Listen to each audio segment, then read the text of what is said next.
ఇప్పుడు మీరు వింటున్న కథ పేరు దేవుడికి పరీక్ష. ఒక ఊళ్ళో ఒక గొప్ప భక్తుడు ఉండేవాడు.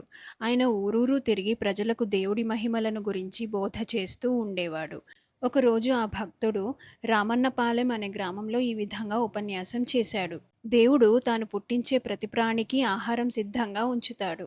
అప్పుడే పుట్టిన బిడ్డకు సైతం తల్లిపాలు సిద్ధంగా ఉంటాయి. చీమలాంటి సూక్ష్మ ప్రాణికి కూడా దేవుడు తిండి అందిస్తాడు. ఏ ఒక్క జీవిని తిండి లేక చావనివ్వడు. ప్రతి ప్రాణిని ఏదో విధంగా తిండి తినిపిస్తాడు. ఎవరన్నా తిననని మూర్ఖిస్తే తన్ని మరీ తినిపిస్తాడు. సందేహం లేదు. ఈ విధంగా భక్తుడు ఉపన్యాసం చేస్తూ ఉంటే జనం ఆనందంగా వింటున్నారు. వారిలో సుబ్బయ్య అనేవాడికి మాత్రం ఈ ఉపన్యాసం నచ్చలేదు. అతను జనం మధ్య లేచి నిలబడి భక్తుడితో, స్వామి, మీరు చెప్పేది మరీ విడ్డూరంగా ఉన్నది. తిననని భీష్ముంచికి కూర్చున్న వాణ్ణి దేవుడు ఎలా తినిపించగలడు అన్నాడు. దేవుడికి అదెంతపాటి పని నాయనా అన్నాడు భక్తుడు. సుబ్బయ్య చాలా మొండివాడు. అతను ఆ రోజు నుంచి తిండి తినకుండా ఉండటానికి నిశ్చయించాడు. దేవుడు తన చేత ఎలా తినిపిస్తాడో చూద్దామనుకున్నాడు. అతను ఇంటికి వెళ్ళగానే భార్య అతన్ని భోజనానికి రమ్మన్నది. నాకు ఆకలి లేదు, నేను భోజనం చెయ్యను అన్నాడు సుబ్బయ్య. మీకు ఇష్టమని కాకరకాయ వేపుడు చేశాను, అంత ఆకలి లేకపోతే కొంచెం తినండి అన్నది భార్య. తిననంటుంటే నీకు కాదు అని సుబ్బయ్య భార్య పైన ఎగిరిపడ్డాడు. పిల్లలు అన్నాలు తింటూ తాము తినేది సుబ్బయ్య నోట బలవంతాన పెట్టబోయారు. ఇంటి దగ్గర ఉంటే తన దీక్ష సాగదనుకొని సుబ్బయ్య ఇంటి నుంచి బయలుదేరి ఊరి పొలిమేర వద్దకు చేరి అక్కడ ఒక చెట్టు కింద కూర్చున్నాడు. ఆ ఊళ్ళోనే ఒక ఇంటివారి కోడలికి దయ్యం పట్టింది. భూతవైద్యుడు వచ్చి మంత్రాలు చదివి కుంభం దిగదుడుపు తీసి దాన్ని ఊరి పొలిమేర దగ్గర ఉన్న మర్రి చెట్టు కింద పెట్టించమని చెప్పాడు. ఇంటివాళ్ల నౌకర్లు ఆ వంటకాలన్నింటినీ తెచ్చి సుబ్బయ్య కూర్చున్న చోటికి కొంచెం ఎడంగా ఉన్న ఒక మర్రి చెట్టు కింద పెట్టి వెళ్ళిపోయారు.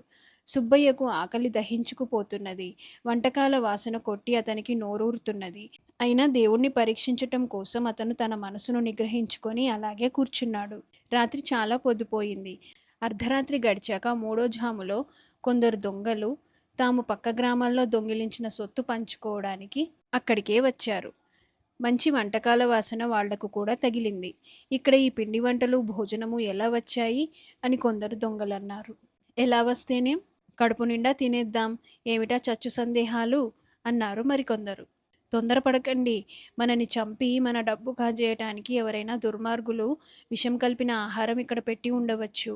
అలా చేసిన వాళ్ళు దగ్గరలోనే ఉంటారు, వెతకండి అన్నారు ఇంకొందరు దొంగలు. వాళ్ళు త్వరలోనే అంత దూరంలో చెట్టు కింద నిశ్చలంగా కూర్చొని ఉన్న సుబ్బయ్యను చూశారు.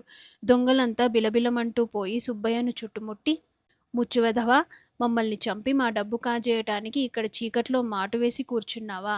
నువ్వే తిను నీ విషపు తిండి అన్నారు. నాకేమీ తెలీదు, నేను తినను అన్నాడు సుబ్బయ్య. సుబ్బయ్య తిననంటే తిననని మొండికెత్తటం చూసి దొంగల అనుమానం మరింత దృఢపడింది. వాళ్ళు సుబ్బయ్యను చావగొట్టి బలవంతాన ఆ వంటకాలు అతని నోట కుక్కారు. వాటిని సుబ్బయ్య తిన్నాడు. సుబ్బయ్య చావకపోవటం చూసి దొంగలు అతనికి పెట్టటం మానేసి కుంభం అంతా తామే తినేసి తమ పని ముగించుకొని వెళ్ళిపోయారు. దేవుడే నెగ్గాడు కదా అనుకొని సుబ్బయ్య ఆ చీకట్లో పడి తిన్నగా ఇల్లు చేరుకున్నాడు.